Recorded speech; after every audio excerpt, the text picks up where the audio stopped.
കോഴിക്കോട് പുതിയങ്ങാടിയിലെ വാടക വീട്ടിൽ നിന്ന് മാരക മയക്കുമരുന്നായ 779 ഗ്രാം MDMA-യും 80 LSD സ്റ്റാമ്പുകളുമാണ് പോലീസ് പിടികൂടിയത്.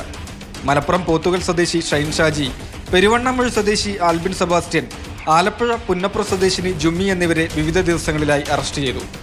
ഷൈൻ ഷാജിയെയും ജുമ്മിയെയും ബംഗളൂരുവിൽ നിന്നും ആൽബിനെ കുമ്മളിയിൽ നിന്നുമാണ് പോലീസ് അറസ്റ്റ് ചെയ്തത്. ജുമ്മിയാണ് മയക്കുമരുന്ന് കടത്തിലെ കാരിയർ.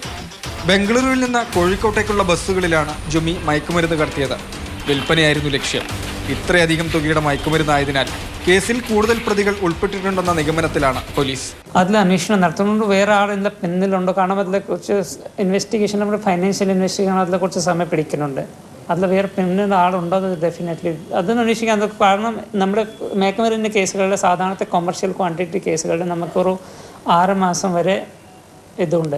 അതില്ലാത്ത ആൾ നമ്മളിപ്പോൾ ഇതിലെ ഫൈനാൻഷ്യൽ ഇൻവെസ്റ്റിഗേഷൻ സോഴ്സ് കണ്ടുപിടിക്കാനൊക്കെ വേണ്ടി നമുക്ക് കൂടുതൽ അന്വേഷണം വേണം. അതാണ് നമ്മുടെ പ്രധാന ഉദ്ദേശം.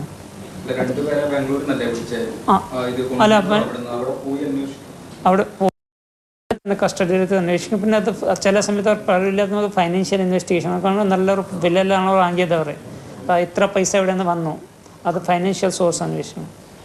ഷൈനും ആൽബിനും ഹോട്ടൽ മാനേജ്മെന്റ് പഠനകാലത്താണ് സുഹൃത്തുക്കളാകുന്നത്. ഷൈൻ MDMA കേസിൽ നേരത്തെ 2 വർഷം ജയിൽ ശിക്ഷ അനുഭവിച്ചിട്ടുണ്ട്. സ്ഥിരമായി ലഹരി ഉപയോഗിക്കുന്ന ജുമ്മി കാരിയറായി ഉണ്ടാക്കുന്ന പണം കൊണ്ട് ആർഭാട ജീവിതം നയിക്കുകയായിരുന്നു പതിവെന്ന് പോലീസ് പറയുന്നു.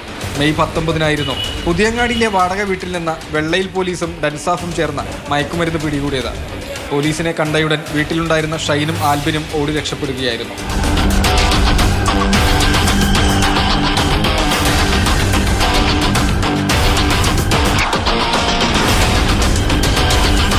മാതൃഭൂമി ന്യൂസ്, കോഴിക്കോട്.